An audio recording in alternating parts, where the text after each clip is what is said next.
The words hit me like physical blows, each syllable landing with precision. "You're not our problem anymore." My father's voice was steady, businesslike, the same tone he used when firing employees from his medical practice. My mother stood beside him in the doorway of our family home, her diamond earrings catching the porch light as she examined her manicured nails. Behind them, my sister Victoria's face appeared, her eyes alight with triumph as she watched our parents discard me like yesterday's garbage. The small suitcase they'd allowed me to pack sat pathetically at my feet in the gathering darkness. "But I'm your daughter," I whispered, my voice breaking as the rain began to fall, soaking through my thin jacket. "I'm your firstborn." My father checked his Rolex, impatience tightening his features. "You're 21, Olivia, an adult. You're clearly not Carter material." He glanced at Victoria, who was 19 and hadn't worked a day in her life. "Unlike your sister." The door closed with quiet finality, the porch light extinguishing seconds later. I stood there, rain plastering my hair to my face, staring at the darkened windows of the only home I'd ever known. Through the living room curtains, I could see them, already resuming their lives, already forgetting I existed. My name is Olivia. I'm 27 and a medical entrepreneur. This is the story of how I rebuilt my life from the ashes they left me in. That night, 6 years ago, I had exactly $43.27 in my wallet and nowhere to go. I'd worked part-time at our family's medical clinic throughout college, handling paperwork and scheduling, always for experience, never for actual pay. My father had controlled everything. My bank account, my tuition payments, my housing, and now, because I'd questioned his dubious billing practices, I had nothing. For 3 nights, I slept in the 24-hour laundromat 6 blocks from my parents' home, washing the same clothes repeatedly to justify my presence. During the day, I applied for jobs, using the public library's computers. I was a Carter. I had the education, the pedigree, the knowledge, but without references or experience on paper, doors kept closing. On the 4th day, exhaustion and hunger drove me to Fiona's Diner, where I counted out coins for the cheapest item on the menu.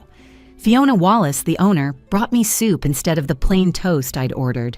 Her eyes, sharp, assessing, took in my unwashed hair and wrinkled clothes.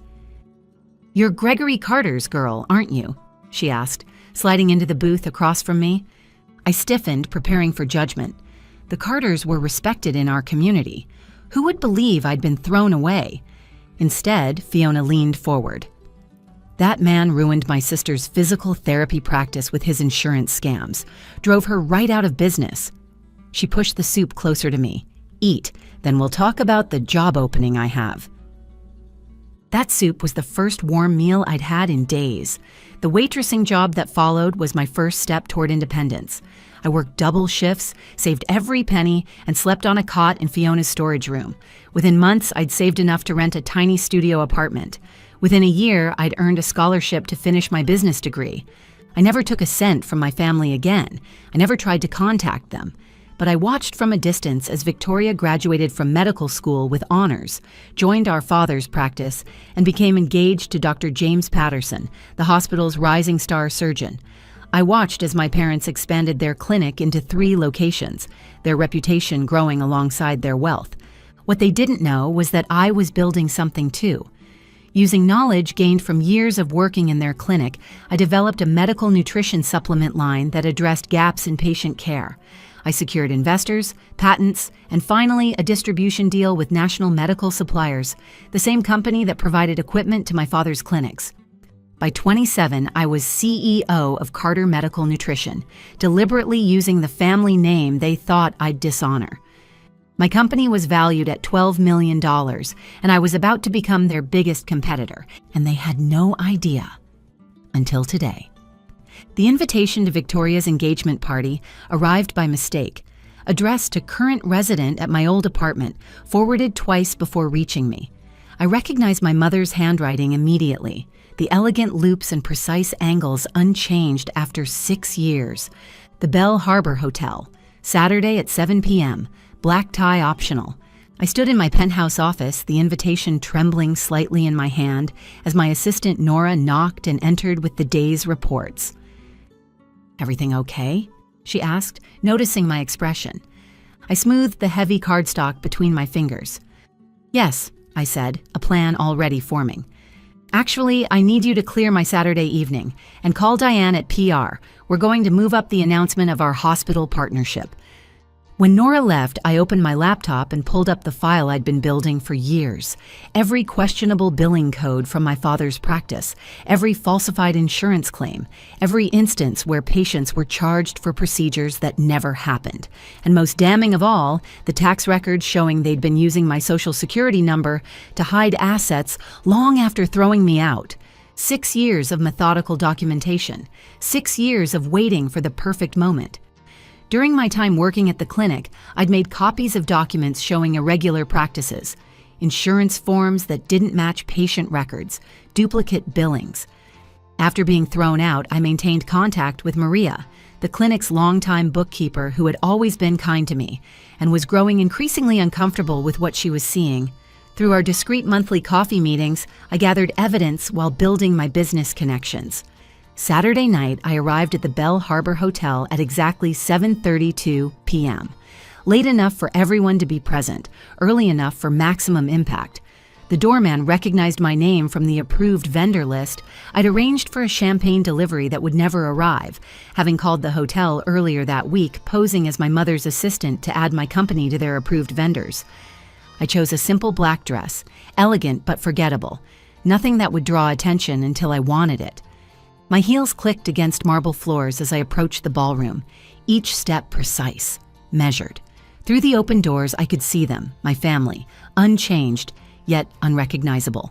My father, silver-haired and commanding, holding court with hospital administrators. My mother, draped in diamonds, orchestrating the perfect event. Victoria, radiant in white, clinging to James's arm as they accepted congratulations. The perfect family portrait. The perfect lie. I stepped through the doorway, and the first person to notice me wasn't my family. It was James. His champagne glass froze halfway to his lips, his face draining of color as our eyes locked across the room. Recognition, then panic, flashed across his features. Interesting. Victoria followed his gaze, her celebration faltering as confusion, then shock registered on her face. She whispered something urgent to our mother, who turned slowly, her practiced smile slipping just enough to reveal the rage beneath. "Olivia," my mother said, her voice carrying just enough to draw attention from nearby guests.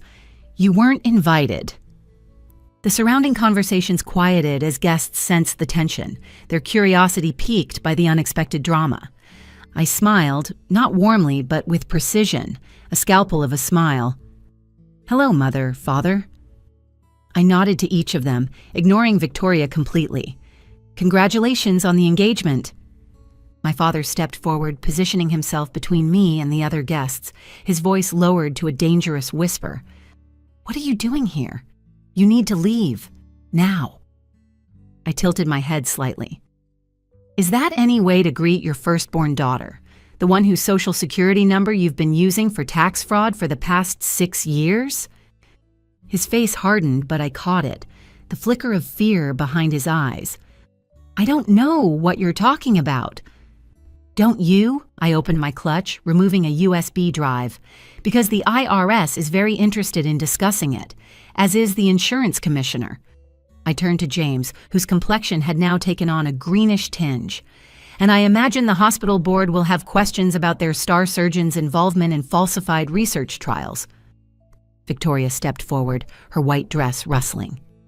"You're making things up," she hissed, though her voice lacked conviction, "just like you always did. You're jealous because I'm the successful one, the one they're proud of." I laughed, a genuine sound that seemed to unsettle them more than anger would have. "Successful? Is that what you call fraud? Enough." My father's voice was sharp, commanding, the voice that had once made me cower. "This is your sister's engagement party. Whatever grievances you think you have—" "Think I have?" I interrupted, my voice calm but carrying. "Doctor." "Winters," I called out to the hospital's chief of medicine who stood nearby. "Did you know that the Carter Clinic has been billing for procedures never performed, or that Victoria here never completed her medical residency?" Dr. Winters stepped closer, his brow furrowed. "What are you saying?" "She's saying nothing," my mother interjected smoothly. "Our daughter has issues, delusions. We've tried to help her, but—" "Delusions?" I echoed, pulling out my phone. "Let's see what the state medical board calls them." I pulled up an email and handed my phone to Dr. Winters. "This was sent an hour ago. An official investigation has been opened." As Dr. Winters read, his expression darkened. He looked up at my father, then Victoria, betrayal evident in his gaze. "Gregory," he said, his voice heavy with disappointment, "is this true?" My father's hand trembled slightly as he reached for his drink. "Of course not. She's lying. She's always been troubled." Victoria moved to James's side, clutching his arm. "Tell them, James. Tell them she's making this up." But James remained silent, his eyes fixed on the floor. Victoria's grip on his arm tightened, her voice rising with panic. "James!" "I didn't know," he finally said, his voice barely audible. "Not at first. I swear I didn't know." The ballroom had gone completely silent, the other guests now openly watching the drama unfold. My mother's composed facade cracked, desperation creeping into her expression. "This is ridiculous," she snapped, turning to the onlookers with a forced laugh. "Please, everyone, enjoy the party. This is just a family matter we need to—" "It's not just a family matter," came a new voice. A man in a dark suit stepped forward from the entrance. "Gregory and Margaret Carter? I'm Agent Harlow with the IRS Criminal Investigation Division. We'd like to ask you some questions." Behind him stood two more agents and a representative from the state medical board I'd been working with for months. Over the past year, I had carefully built relationships with the regulatory agencies, providing anonymous tips at first, then gradually revealing my identity as the evidence became overwhelming. The IRS agent had been particularly interested in the tax fraud involving my Social Security number. My father's face went ashen. My mother's hand flew to her throat, her fingers grasping at pearls as if they might somehow save her. Victoria turned to me, her perfect makeup streaked with tears, her voice a desperate whisper. "Olivia, please, you can't do this. We're family." I looked at her, really looked at her, and felt nothing but a profound emptiness where hurt had once lived. "We were never family," I said quietly. "Family doesn't throw people away." As the agents led my parents toward a side room for questioning, Victoria sank into a chair, her engagement party crumbling around her. James stood apart, already distancing himself from the impending scandal. I had discovered his involvement in falsified research through Maria, who had access to billing records showing patients being charged for participation in clinical trials that existed only on paper, trials that listed James as the principal investigator. I turned to leave, my purpose fulfilled, when Victoria's voice called after me, broken and small. "What happens now?" I paused at the doorway, not turning back. "Now you learn to build something real," I said, just like I had to. Outside, the night air felt clean against my skin. My assistant Nora waited by the car, her expression questioning. "Is it done?" I nodded, feeling lighter than I had in years. "It's done." "The press release about our hospital partnership goes out at midnight," she reminded me.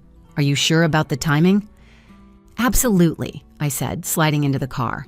"By morning, everyone will know that Carter Medical Nutrition is launching in every major hospital in the state, except my father's clinics, which will be too busy with fraud investigations to care."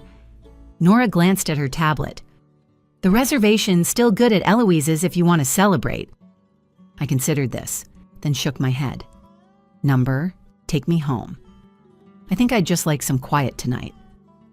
Later, standing on my penthouse balcony overlooking the city, I thought about the frightened girl in the rain 6 years ago. The one who believed family meant something. The one who had to learn the hard way that sometimes you have to build your own foundation when others tear yours down. My phone buzzed with a text from Fiona. "Heard the news. Proud of you, kid." We had remained close over the years, with Fiona becoming both mentor and surrogate mother figure. Her guidance had been invaluable as I built my company, and she was the first investor to believe in my vision. I smiled, thinking of her sister whose business my father had destroyed, of the dozens of other victims who would now see justice. Revenge wasn't my primary goal. Success was, but justice made the success so much sweeter. Sometimes family isn't who you're born to. It's who stands beside you when you're rebuilding from nothing. My company would continue to grow. My parents would likely face charges. Victoria would have to discover who she was without the family mythology propping her up. And me? I was exactly who I'd made myself to be. Not despite them, but because of what they'd done. In throwing me away, they'd given me the one thing they never intended: freedom to become something more than just another Carter. I raised my glass to the glittering city below.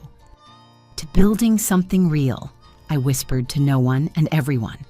Sometimes the best revenge isn't destruction, it's creation.